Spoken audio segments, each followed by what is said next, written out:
Hi, this is Grammy from Grammy and Grandpa Read, and today I have a book for you. This is a Sweet Pickles series, so we're going to have quite a few of these. Not today, but this is a series, so there'll be a playlist. This one is called A Bad Break, and it is written by Jacquelyn Reinach and illustrated by Richard Hefter. There we go. One morning in the town of Sweet Pickles, Goof-Off Goose went to look for her football. When she found it, it was flat. "Oh dear," sighed Goose. "My football has a hole in it. Poor thing is broken." She went next door to borrow an adhesive bandage from Responsible Rabbit. "A little bandage won't fix a hole in your football," said Rabbit. "What you need is a big patch." "Maybe I borrow a patch then?" asked Goose. "I'm sorry," said Rabbit. "I don't have a patch." He looked at his watch and tapped his foot impatiently. "Oh dear," he said. "The taxi is almost 7 minutes late. Now I will never get to work on time." Rabbit smiled Goose sweetly. "You're going downtown today and I'm not. Would you buy me a patch for my football and I'll pay you back tomorrow?" Just then, Yakety-Yak swerved around the corner, his taxi screeching to a stop in front of Rabbit's house. Rabbit jumped in. "Will you buy me a patch?" asked Goose again. All right, asked Rabbit. "Step on it, Yak," he cried as the taxi pulled away. "I'm late." "Rush, rush, rush," sighed Yak. "Everybody is always in such a hurry. A couple of silly minutes and you make a fuss? What's happening to the world, I ask you?" "Listen, Yak," cried Rabbit. "If you have so much time, then you buy a patch for Goose's football and take it over to her. Anyway, as I was saying," said Yak, "nobody seems to enjoy life anymore. Rush, rush, rush. That's all anybody ever..." "Yak," shouted Rabbit, "are you listening to me? Did you hear what happened? Poor Goose has broken her football and needs a patch. Will you get one for her?" Sure, said Yak. He dropped off Rabbit at the bank. Yak cruised down Main Street and stopped for a light. Healthy Hippo came jogging up. "Hi, Yak, what's new?" called Hippo.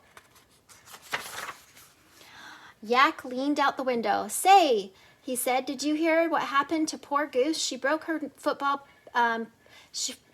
foot playing football. I'm going to go get her a patch." No, cried Hippo. "You don't need a patch for a break. You need a splint. Or if it's a really bad break, you need a cast." Hippo jumped into the taxi. "Take me to the ambulance," he cried, and then to the police. "We have to help Goose."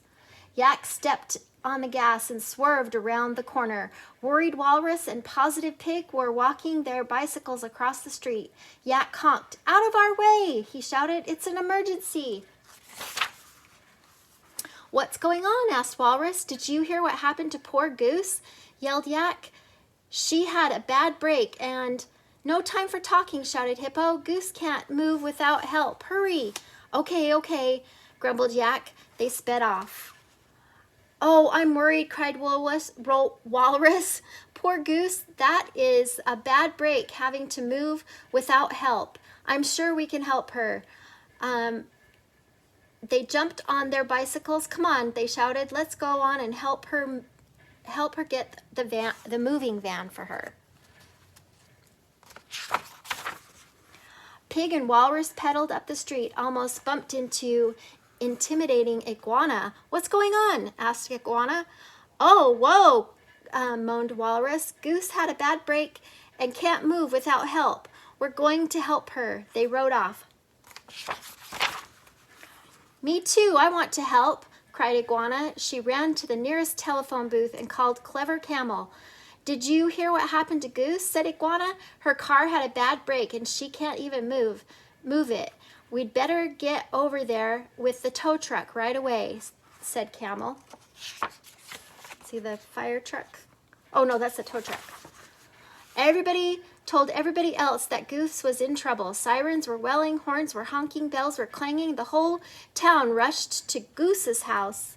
Look, all of that commotion. All this time, Goose had been taking her morning nap, and the ambulance pulled up. Hippo jumped out. "Here she is," she shouted. "Bring the stretcher, bring the bandages, bring the splint." They flung Goose onto the stretcher. She woke up. "What's going on?" cried Goose. She looked around. Walrus and Pig were carrying her furniture out to a big moving van. Camel was towing her car away. The police were keeping track of the crowd. "Help! Help!" cried Goose. "Yes," cried everybody. "That's why we're here. We're here to help." Oh, that's silly. That broken football got turned into she needed to go to the hospital and her car needed to go and her house needed moved.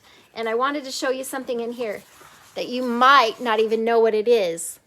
So this is called a telephone booth, and they don't have them anymore because we all have cell phones, but they used to have these around town because we didn't carry our phones with us.